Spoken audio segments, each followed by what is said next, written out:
বাংলাদেশ 5ই আগস্টের অতীতে ফিরে যাবে না।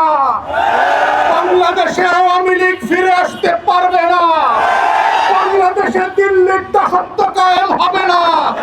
বাংলাদেশে কত সাংবাদিক সুশীলরা এদেশের আজাদীর লড়াইকে দিল্লির কাছে বেচে দিতে পারবে না।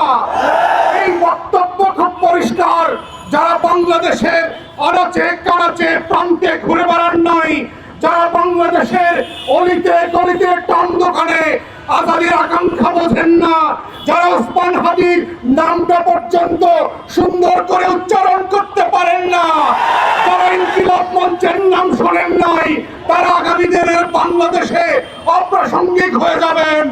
এবং এটাই হচ্ছে আগামী দিনের রাজনীতির মূল তত্ত্ব কথা। এটাই হচ্ছে আজাদীর বাংলাদেশ। এটাই হচ্ছে বাংলাদেশ 2। এবং সেই বাংলাদেশ 2 লড়াইতে একটা দুইটা বুলেট না, লক্ষ বুলেট দিয়েও এই আজাদীর লড়াই বন্ধ করা যাবে না।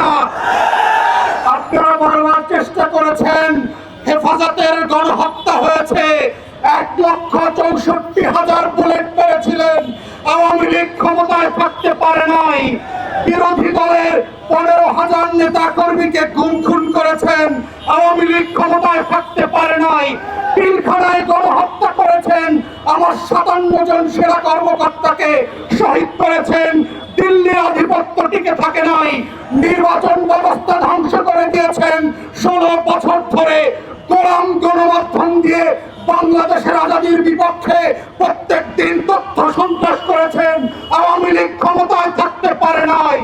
পরিষ্কার বক্তব্য, বাংলাদেশের মাটির রং বোঝেন নাই, আজাদীর রং চেনেন নাই। ওটা আওয়ামী লীগের পতাকার রং না,